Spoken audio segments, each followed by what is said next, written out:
अगर तुम आज से 10 साल पहले वाला नॉर्थ ईस्ट देखो और आज वाला देखो तो फर्क दिखेगा। पर असली सवाल ये नहीं है कि क्या बदला, असली सवाल है ये बदलाव कितना गहरा है।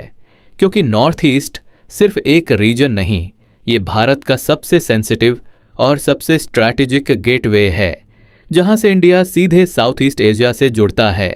सालों तक यहां सबसे बड़ी प्रॉब्लम क्या थी? डिस्टेंस, सड़क दूर, रेल दूर, दिल भी दूर, और यही दूरी डेवलपमेंट रोक देती है। लेकिन पिछले कुछ सालों में सबसे बड़ा चेंज आया है कनेक्टिविटी में।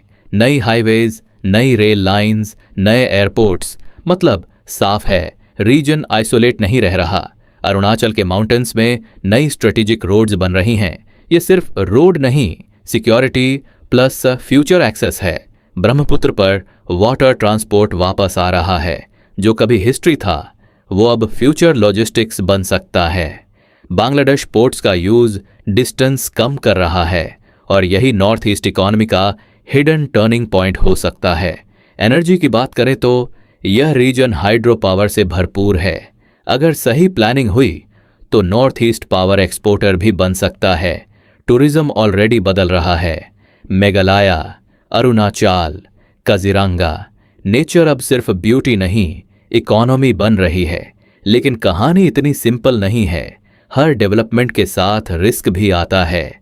Identity, migration, climate change, geopolitics, ये 4 चीजें फ्यूचर को तय करेंगी। और सबसे बड़ा फैक्टर चाइना बॉर्डर टेंशन, जिसकी वजह से नॉर्थ ईस्ट सिर्फ कल्चरल रीजन नहीं, स्ट्रैटेजिक फ्रंट लाइन बन चुका है। इसलिए यहाँ की रोड्स सिर्फ ट्रैवल के लिए नहीं, डिफेंस के लिए भी हैं। यूथ बदल रहा है। स्पोर्ट्स, म्यूजिक, डिजिटल वर्ल्ड, नई जनरेशन ग्लोबल सोच के साथ ग्रो कर रही है। अगर अपॉर्चुनिटीज मिली तो यही यूथ रीजन का फ्यूचर बदल सकता है। अगर नहीं मिली तो फ्रस्ट्रेशन बढ़ सकता है। यही नॉर्थ ईस्ट की सबसे बड़ी अनसर्टेनिटी है। पोटेंशियल बहुत बड़ा, पर पाथ अभी क्लियर नहीं। गवर्नमेंट इन्वेस्टमेंट बढ़ा है, पॉलिसीज आई हैं, प्रोजेक्ट्स चल रहे हैं, लेकिन रियल चेंज ग्राउंड पर टाइम लेता है। हिस्ट्री बताती है बॉर्डर रीजन्स या तो सबसे तेज ग्रो करते हैं या सबसे ज्यादा इग्नोर होते हैं। बीच का रास्ता रेयर है। तो नॉर्थ ईस्ट किस डायरेक्शन में जाएगा, ग्रोथ या स्ट्रगल?